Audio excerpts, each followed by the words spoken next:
Future Shock by Alvin Toffler. Introduction.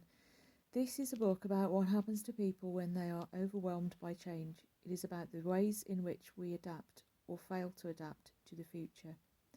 Much has been written about the future, yet, for the most part, books about the world to come sound a harsh metallic note. These pages, by contrast, concern themselves with the soft or human side of tomorrow. Moreover, they concern themselves with the steps by which we are likely to reach tomorrow. They deal with common everyday matters, the products we buy and discard, the places we leave behind, the corporations we inhabit, the people who pass at an ever faster clip through our lives. The future of friendship and family life is probed. Strange new subcultures and lifestyles are investigated, along with an array of other subjects, from politics and playgrounds to skydiving and sex. What joins all these, in the book as in life, is the roaring current of change, a current so powerful today that it overturns institutions, shifts our values and shrivels our roots.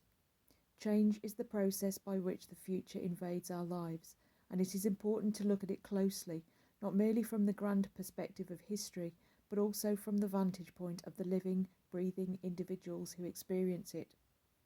The acceleration of change in our time is itself an elemental force. This accelerative thrust has personal and psychological as well as sociological consequences. In the pages ahead, these effects of acceleration are, for the first time, systematically explored. The book argues forcefully, I hope, that unless man quickly learns to control the rate of change in his personal affairs, as well as in society at large, we are doomed to a massive adaptational breakdown. In 1965, in an article in Horizon, I coined the term future shock to describe the shattering stress and disorientation that we induce in individuals by subjecting them to too much change in too short a time. Fascinated by this concept, I spent the next 5 years visiting scores of universities, research centres, laboratories and government agencies, reading countless articles and scientific papers and interviewing literally hundreds of experts on different aspects of change, coping behaviour and the future. Nobel Prize winners, hippies, psychiatrists, physicians, businessmen, professional futurists, philosophers and educators gave voice to their concern over change, their anxieties about adaptation, their fears about the future. I came away from this experience with two disturbing convictions. First, it became clear that future shock is no longer a distantly potential danger, but a real sickness from which increasingly large numbers already suffer. This psychobiological condition can be described in medical and psychiatric terms. It is the disease of change. Second, I gradually came to be appalled by how little is actually known about adaptivity, either by those who call for and create vast changes in our society, or by those who supposedly prepare us to cope with those changes. Earnest intellectuals talk bravely about educating for change or preparing people for the future, but we know virtually nothing about how to do it in the most rapidly changing environment to which man has ever been exposed. We remain pitifully ignorant of how the human animal copes. Our psychologists and politicians alike are puzzled by the seemingly irrational resistance to change exhibited by certain individuals and groups. The corporation head who wants to reorganise a department, the educator who wants to introduce a new teaching method, the mayor who wants to achieve peaceful integration of the races in his city, all at one time or another face this blind resistance. Yet we know little about its sources. By the same token, why do some men hunger, even rage for change, doing all in their power to create it, while others flee from it? I not only found no ready answers to such questions, but discovered that we lack even an adequate theory of adaptation, without which it is extremely unlikely that we will ever find the answers. The purpose of this book, therefore, is to help us come to terms with the future, to help us cope more effectively with both personal and social change by deepening our understanding of how men respond to it, how people respond to it. Towards this end, it puts forward a broad new theory of adaptation. It also calls attention to an important, though often overlooked, distinction. Almost invariably, research into the effects of change concentrate on the destinations towards which change carries us, rather than the speed of the journey. In this book, I try to show that the rate of change has implications quite apart from, and sometimes more important than, the directions of change. No attempt to understand adaptivity can succeed until this fact is grasped. Any attempt to define the content of change must include the consequences of pace itself as part of that content. William Ogburn, with his celebrated theory of cultural lag, pointed out how social stresses arise out of the uneven rates of change in different sectors of society.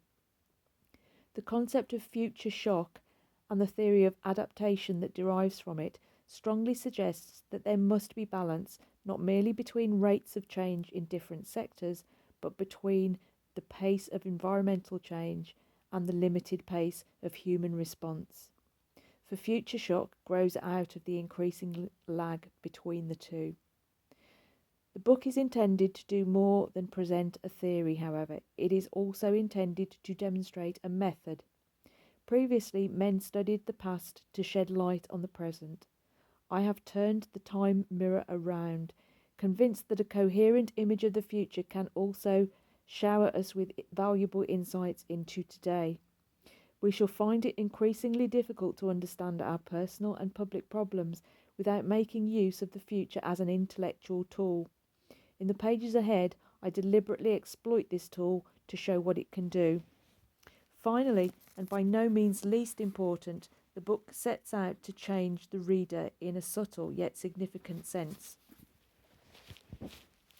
For reasons that will become clear in the pages that follow, successful coping with rapid change will require most of us to adapt a new stance towards the future, a new sensitive awareness of the role it plays in the present.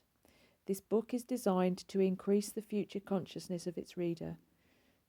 The degree to which the reader, after finishing the book, finds himself thinking about, speculating about, or trying to anticipate future events will provide one measure of its effectiveness. With these ends stated, several reservations are in order. One has to do with the perishability of fact.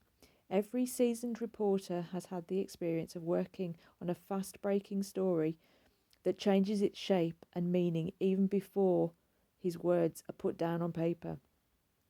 Today, the whole world is a fast-breaking story. It is inevitable, therefore, in a book written over the course of several years, that some of its facts will have been superseded between the time of research and writing and the time of publication. Professors identified with University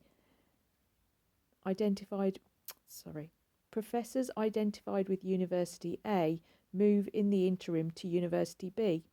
Politicians identified with position X shift in the meantime to position Y.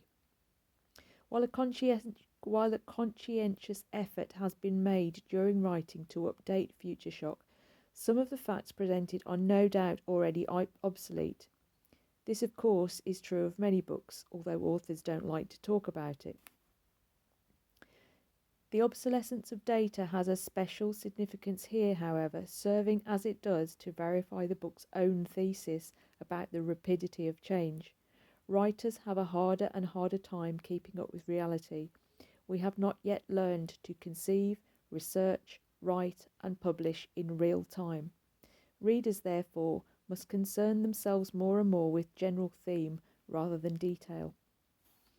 Another reservation has to do with the verb will. No serious futurists deal in predictions. These are left for television oracles and newspaper astrologers. No one even faintly familiar with the complexities of forecasting lays claims to absolute knowledge of tomorrow. In those deliciously ironic words purported to be a Chinese proverb, to prophesy is extremely difficult, especially with respect to the future. This means that every statement about the future ought by rights be accompanied by a string of qualifiers, ifs, ands, buts, and on the other hands. Yet to enter every appropriate qualification in a book of this kind would be to bury the reader under an avalanche of maybes. Rather than do this, I have taken the liberty of speaking firmly, without hesitation, trusting that the intelligent reader will understand this stylistic problem. The word will should always be read as though it were preceded by probably or in my opinion. Similarly, all dates applied to a future event needs to be taken with a grain of judgment. The inability to speak with precision and certainty about the future, however, is no excuse for silence. Where hard data are available, of course, they ought to be taken into account, but where they are lacking, the responsible writer, even the scientist, has both a right and an obligation to rely on other kinds of evidence, including impressionistic or anecdotal data and the opinions of well-informed people. I have done so throughout and offer no apology for it. In dealing with the future, at least for the purposes at hand, it is more important to be imaginative and insightful than to be 100% right. Theories do not have to be right to be enormously useful. Even error has its uses. The maps of the world drawn by the medieval cartographers were so hopelessly inaccurate, so filled with factual error, that they elicit condescending smiles today when almost the entire surface of the earth has been charted. Yet the great explorers could never have discovered the New World without them. Nor could the better, more accurate maps of today have been drawn until men working with the limited evidence available to them set down on paper their bold conceptions of worlds they had never seen. We who explore the future are like those ancient map makers, and it is in this spirit that the concept of future shock and the world theory of the adaptive range are presented here, not as final word, but as a first approximation of the new realities, filled with danger and promise, created by the accelerative thrust.